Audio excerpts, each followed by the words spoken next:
Christmas morning. A day meant for joy. For children unwrapping presents. For families gathered around the tree. But in one Phoenix apartment, the celebration had already ended. 3 people were dead. A mother. An 11-year-old boy. A 10-month-old baby girl. Shot to death in their own home. And the man responsible? The one person who should have protected them. Their husband and father. This is the story of a family shattered on the holiest of days. A story of control, deception, and a violence so calculated it had been planned for weeks. This is the story of Anthony Mellon Ross. And the family he destroyed. December 25, 2017. Phoenix, Arizona. 6 o'clock in the evening. The sun had already set on what should have been a joyful Christmas day. But family members of Iris Ross were growing increasingly concerned. They hadn't heard from her all day. No calls returned. No text messages answered. This wasn't like Iris. Especially not on Christmas. Phoenix police responded to North 60th Place. A welfare check requested by worried relatives. When officers arrived, they found the apartment eerily quiet. No sounds of children playing. No Christmas music. Nothing. They forced entry. Inside, they discovered a scene that would haunt them for the rest of their lives.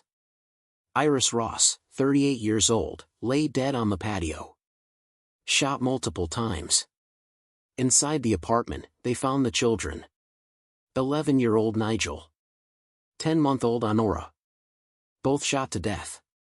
All 3 had been murdered on Christmas morning. While other families were opening presents and sharing breakfast. This family's holiday had ended in bloodshed. The question wasn't who did it. The question was why. To understand what happened that Christmas morning, we need to go back. To understand who Anthony Mellon Ross really was. And who he pretended to be. Anthony called himself the vegan magician. A plant-based chef with a growing social media following. He appeared on local Phoenix television shows. Hosted pop-up dining events around Arizona. Positioned himself as an innovative culinary artist. He was famous for losing more than 250 pounds. Half his body weight. Local news stations featured his transformation story. He even appeared in vegan documentaries alongside notable figures in the plant-based community. He wrote a book called The Change. Transforming yourself and your body into the person you want to be. The irony of that title would become apparent later. Anthony was also a prolific vlogger. He documented nearly every part of his life online. Videos with his children. Family moments that seemed genuine and heartwarming. In one video posted just 90 minutes before the murders, Anthony appeared with his son Nigel. They were heading to film at Dr. Phil's house. Anthony talked about being a support system for his son. About how excited Nigel was. The boy who hadn't stopped talking since they arrived. Less than 2 hours later, that same boy would be dead. Shot by the father who had just filmed him. But beneath the public persona, Anthony's life was falling apart. His business ventures consistently failed. Records show that multiple restaurant concepts collapsed within months of opening. He struggled to maintain any steady income.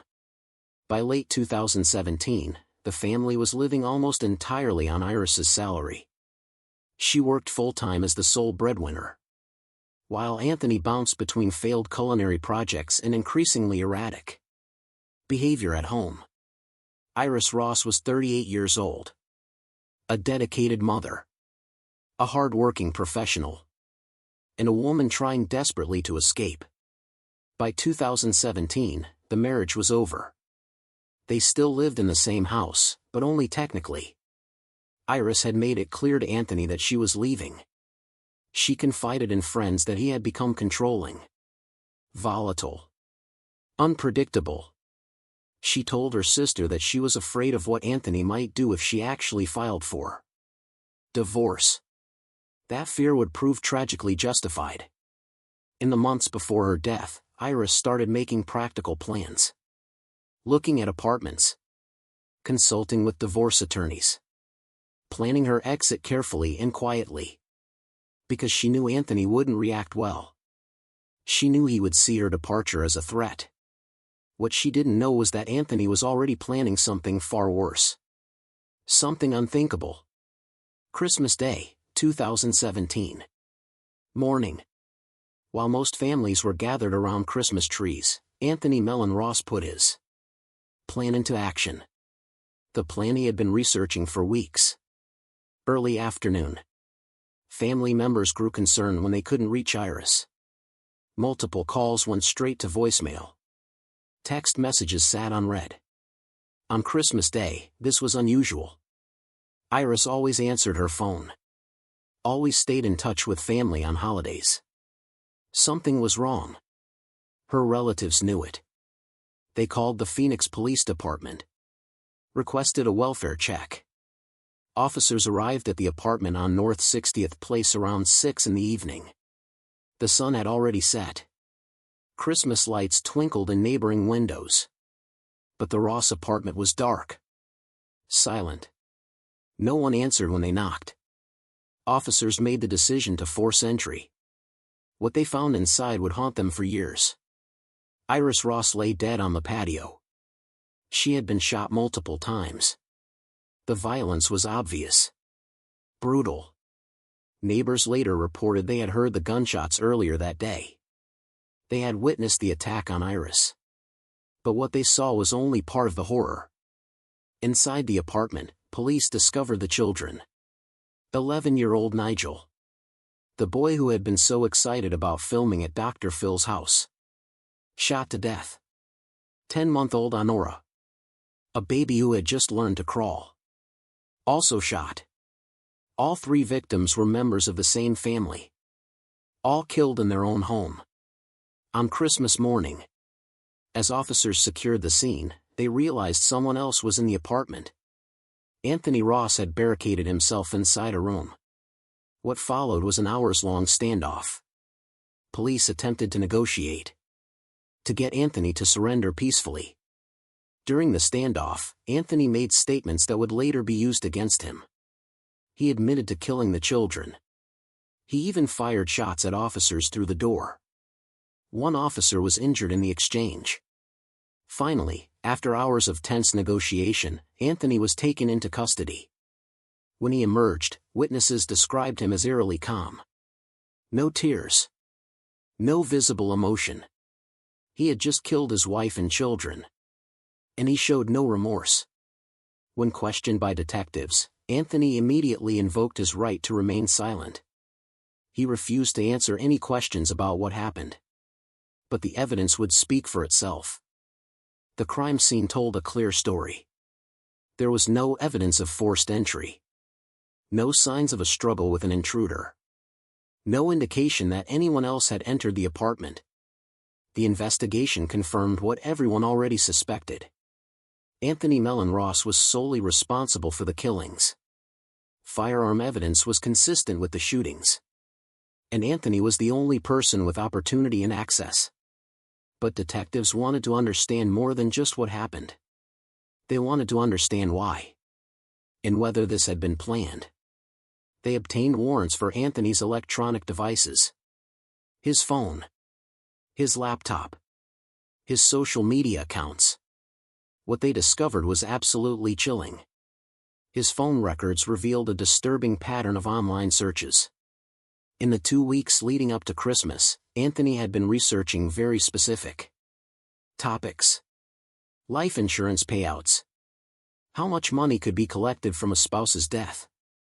Forensic evidence collection methods. How police gather evidence at crime scenes. How to disable home security systems. How to avoid leaving digital footprints. On December 20th, just 5 days before the murders, Anthony's searches became even more disturbing. How long does it take for a body to decompose? Can cleaning products eliminate DNA evidence? How long can a body remain undetected in a home?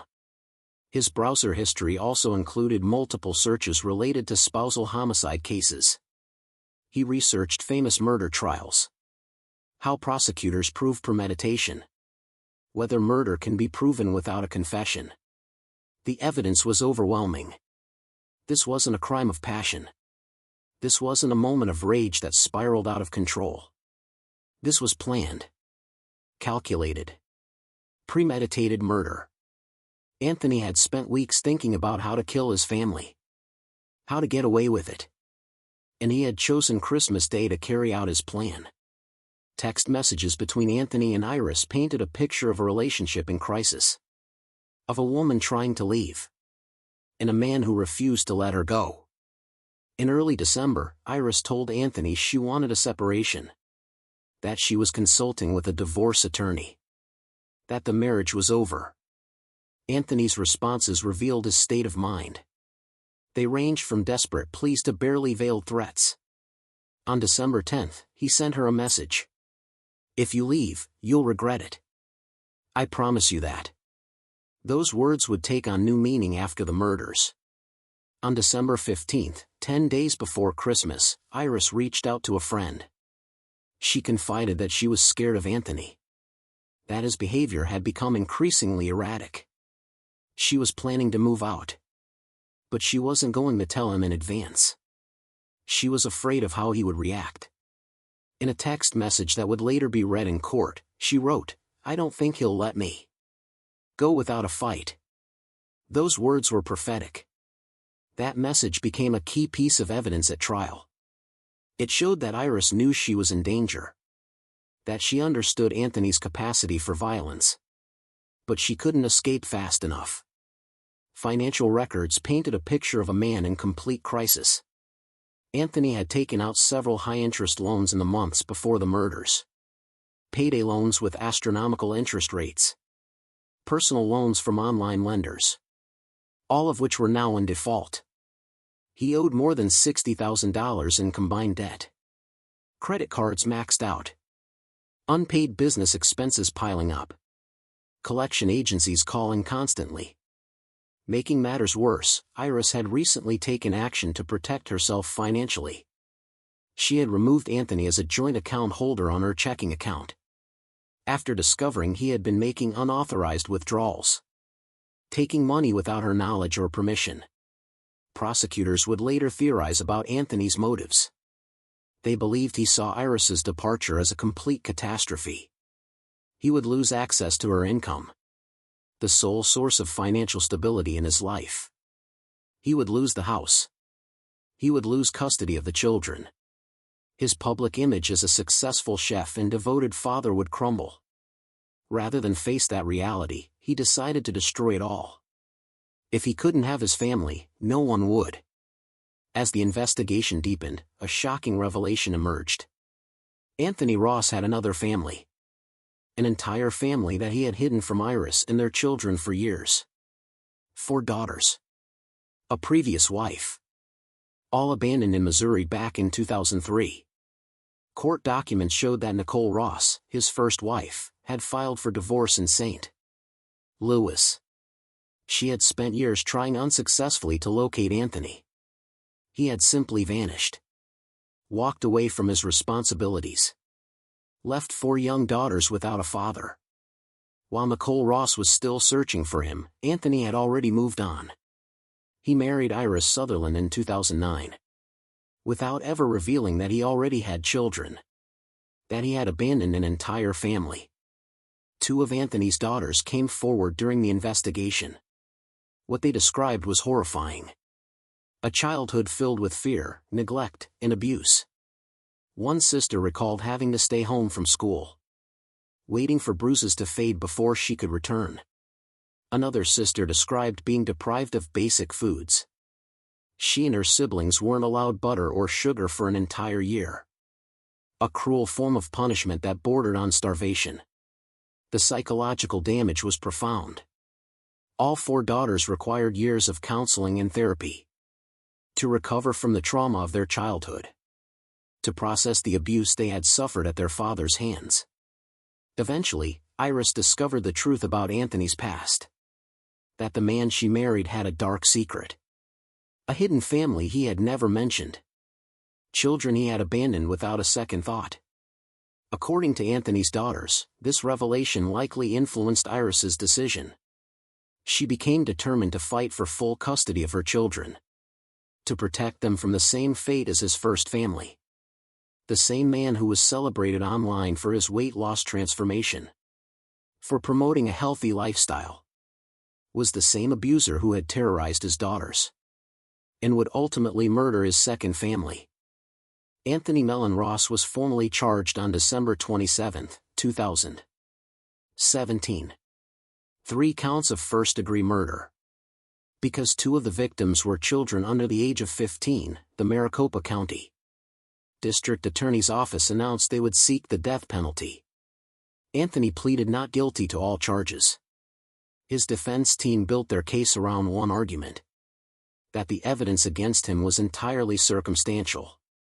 They pointed out there was no murder weapon recovered, no formal confession, no eyewitnesses to the actual shootings. They argued that the forensic evidence could be explained simply. Anthony lived in the house. He had regular contact with his family. Of course, his DNA and fingerprints were everywhere. But the prosecution had something stronger than physical evidence. They had Anthony's own internet searches, his text messages, his pattern of behavior. The trial was delayed multiple times. It wouldn't begin until 2024. Nearly 7 years after the murders. The delays were caused by several factors. Anthony filed repeated motions for new counsel, claiming his attorneys weren't adequately representing him. Court backlogs slowed the process, and the COVID-19 pandemic brought the justice system to a near standstill. Jury trials were suspended for more than a year. But finally, in early 2024, the trial began. It would last 3 weeks. The prosecution presented their case methodically. More than 80 pieces of evidence. Crime scene photographs that showed the brutal reality of what happened. Autopsy reports detailing the victim's injuries. Phone records showing Anthony's disturbing research. Testimony from forensic experts explaining the evidence. But some of the most powerful testimony came from those who knew the family. Detectives testified about Anthony's demeanor after his arrest. How he showed absolutely no emotion when informed his wife and children were dead. He didn't ask what happened. Didn't ask how they died. Didn't shed a single tear. He just stared at the wall in silence. One investigator with more than 20 years of experience testified he had never seen anything like it. Never seen a parent respond to the death of their children with such complete emotional detachment. Such utter indifference. Iris's sister took the stand. Her testimony was emotional and heartbreaking. She described how Iris had confided in her multiple times. How she was afraid of Anthony. How she had explicitly told her sister that if anything ever happened to her, police should look at Anthony first. She read aloud a text message from December 20th. Iris's own words: "I'm scared. I don't know what he'll do when I tell him I'm actually leaving this time." The courtroom fell silent as those words were read. Iris had known. She had seen the danger. But she couldn't escape in time. Neighbors testified about the arguments they had heard. Sometimes late at night, when the children should have been sleeping. One neighbor described seeing Iris sitting alone in her car, parked in the driveway for over an hour, just staring straight ahead, as if gathering the courage to go inside her own home. Another neighbor recounted how Anthony had cornered him, launched into a 20-minute rant about Iris, about how she was destroying his reputation, turning people against him. The neighbor described Anthony as paranoid, increasingly unstable as the months went by. Iris's co-workers testified as well. They described a woman who came to work exhausted, dark circles under her eyes, always on edge, perpetually anxious. One colleague testified that Iris had confided in her about Anthony's controlling behavior, how he tracked her phone constantly, demanded to know her location at all times, monitored her text messages and emails. Anthony had accused Iris of having affairs, despite having absolutely no evidence. The coworker testified that Iris had asked about resources for domestic violence victims, but she was too afraid to actually reach out. Afraid that Anthony would find out. Afraid of how he would retaliate. That fear had been justified. A forensic psychologist took the stand for the prosecution. Her testimony provided crucial context. She explained the psychology of family annihilators. Men who kill their partners and children during separation. They